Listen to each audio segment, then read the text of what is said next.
नमस्कार दोस्तों। मैं नवीन कुमार अपने चैनल लैंग्वेज ऑफ प्लैनेट्स में आपका स्वागत करता हूं। आज हम चर्चा करने जा रहे हैं जन्म कुंडली के अंदर एक ऐसे विषय की जो इंसान के जीवन में सबसे ज़्यादा महत्व रखता है, या ये कहा जाए कि सबसे ज़्यादा प्रभाव डालता है। दोस्तों, किसी बड़े विद्वान ने यह कहा है कि जिस इंसान का कोई चरित्र नहीं होता उसके किसी चित्र की कल्पना भी नहीं की जा सकती। अर्थात जिस इंसान का कोई चरित्र नहीं है तो उस व्यक्ति की पर्सनैलिटी की कल्पना करना ही बेकार है, उसके व्यवहार की कल्पना करना ही बेकार है। दोस्तों, आज का हमारा विषय है कौन सी ऐसी ग्रह स्थितियां होती हैं जो एक अच्छा खासा इंसान गलत कामों को करने लग जाता है और अभिचार कर्म में उतर जाता है या व्यभिचारी बन जाता है। दोस्तों, सबसे पहले तो इस दोष के होने का कारण जातक का लग्न होता है। यदि जातक का लग्न किसी भी प्रकार से मजबूत है तो जातक के लग्न की क्षमता इतनी अपने आप में ही होती है कि वो किसी भी दोष को नियंत्रित कर लेता है। लेकिन यदि जातक की कुंडली के अंदर लग्न जरा सी भी कमजोरी पर है या पाप प्रभाव में है या दूषित है तो बड़ी संख्या में नौजवान या बड़ी संख्या में लोग व्यभिचार कर्म में उतरते देखे जाते हैं। आज जब हम अपने आसपास चारों तरफ नजर दौड़ाते हैं तो लोगों के चरित्र का हनन होते हुए बड़ी आसानी से हमें दिखता है। लोग ऐसी चीजें देखने के लिए या ऐसे कर्म करने के लिए लालायित रहते हैं जिन्हें शुद्ध रूप से चरित्र की हानि कहा जाता है। तो दोस्तों, कौन सी है वो ग्रह स्थितियां जिन ग्रह स्थितियों के माध्यम से ये योग इंसान के जीवन पर, व्यभिचार योग इंसान के जीवन पर नकारात्मक प्रभाव डालता है और बहुत लंबे समय के लिए उसकी छवि समाज में, उसके अपने परिवार में लगभग समाप्त हो जाती है। तो दोस्तों, आज हम चर्चा इस विषय पर करते हैं। व्यभिचारी योग के बनने पर व्यक्ति के जीवन में कई प्रेम प्रसंग तथा अवैध संबंध बन जाते हैं। यह योग बहुत ज्यादा घातक होता है क्योंकि अभिचार सभी अनर्थों की जड़ कहा गया है। इसके कारण कुल और परिवार की मर्यादा का, मान सम्मान का सर्वनाश हो जाता है। इस योग से भरे पूरे परिवार का सत्यानाश हो जाता है। ज्योतिष में माना जाता है कि जन्म कुंडली में शुक्र उच्च का होने पर जातक के कई प्रेम संबंध हो सकते हैं जो कि माफ कीजिएगा दोस्तों, जो कि विवाह के बाद भी जारी रहते हैं। शुक्र को भोग विलास का कारक माना जाता है। शुक्र प्रधान व्यक्तियों में काम वासना बहुत बड़ी मात्रा में पाई जाती है।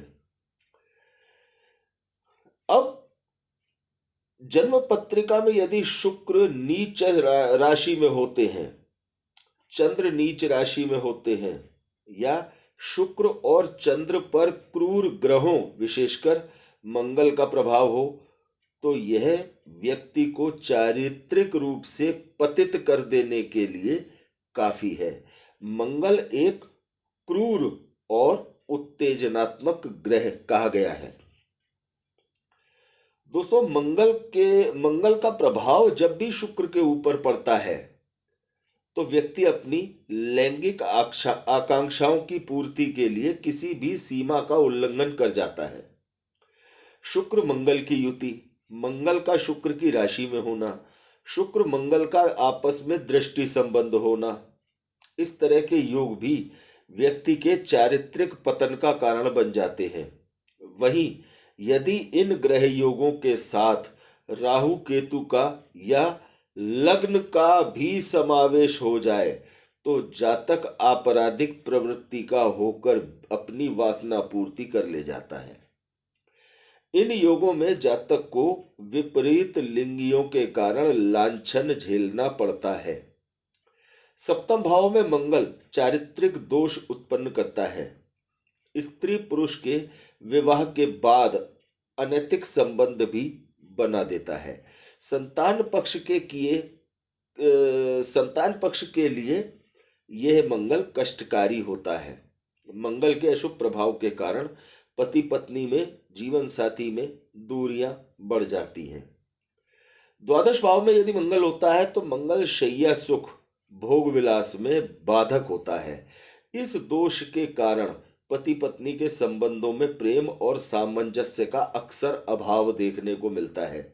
यदि मंगल ग्रह पर शुभ ग्रहों का प्रभाव नहीं हो तो व्यक्ति में चारित्रिक दोष और गुप्त रोग भी हो सकता है। व्यक्ति जीवन साथी को घातक नुकसान भी पहुंचा सकता है। जन्म कुंडली के सप्तम भाव में शुक्र स्थित व्यक्ति को अत्यधिक कामुक बना देता है, जिससे विवाह के बाद अन्य संबंध बनने की प्रबल संभावनाएं बनती हैं, जिससे वैवाहिक जीवन का सुख नष्ट हो जाता है। सप्तम भाव में सूर्य आ जाए तो अन्य स्त्री पुरुषों से नाजायज संबंध बनाने वाला जीवन साथी मिल सकता है। जन्म कुंडली में शत्रु राशि में मंगल या शनि हो अथवा क्रूर राशि में स्थित होकर सप्तम भाव में स्थित हो तो क्रूर और मारपीट करने वाले जीवन साथी की प्राप्ति होती है, ऐसा ज्योतिष शास्त्र में कहा गया है।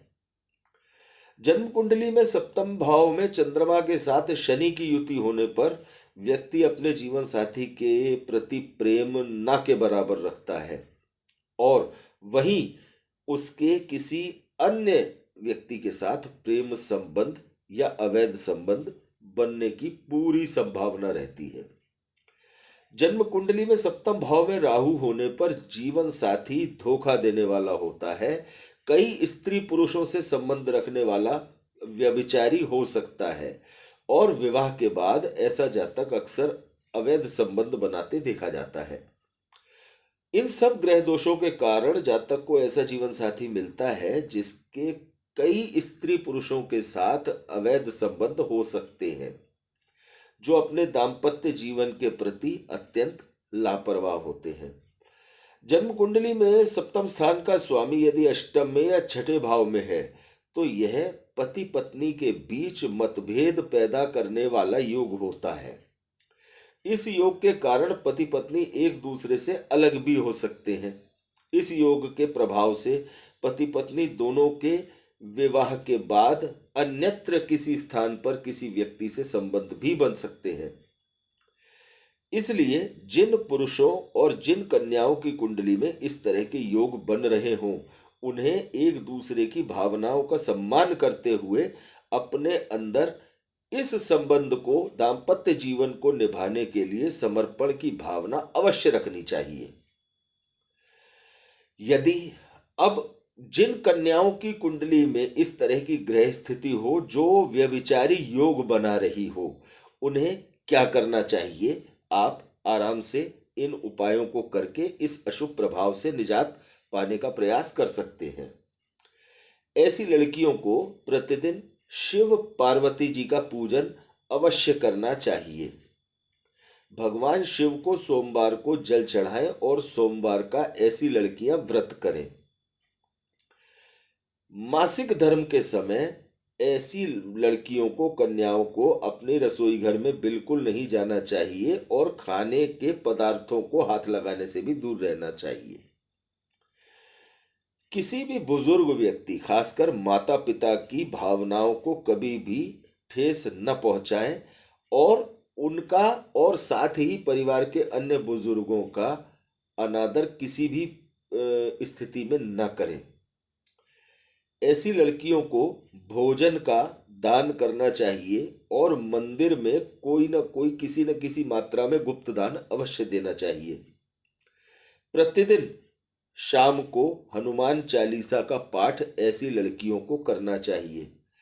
ऐसी लड़कियों को प्रतिदिन पीपल के पेड़ पर हल्दी वाला जल चढ़ाना चाहिए और पीपल वृक्ष की परिक्रमा करनी चाहिए। अब यदि लड़कों की कुंडली में, पुरुषों की कुंडली में इस तरह का योग हो तो उनके लिए क्या उपाय ज्योतिष शास्त्र में कहे गए हैं। मंगलवार के दिन ऐसे लड़कों को सुंदरकांड का पाठ निश्चित तौर से करना चाहिए।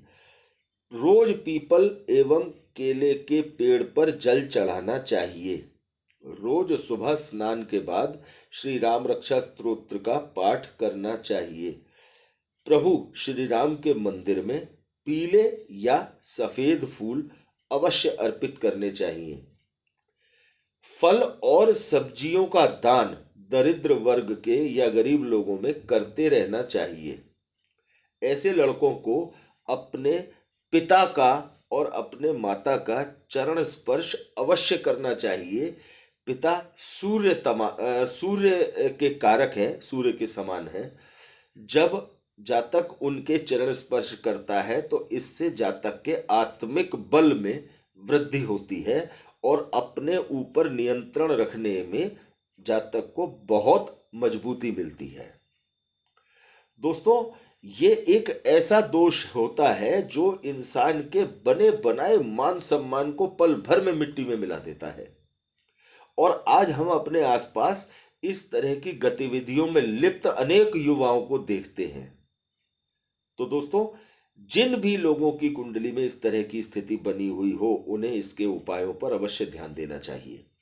यदि ये वीडियो और इस वीडियो में दी गई जानकारी आपको अच्छी लगी हो तो ज़्यादा से ज़्यादा दोस्तों के साथ इसे शेयर कीजिए, लाइक कीजिए और चैनल को सब्सक्राइब कीजिए। धन्यवाद दोस्तों।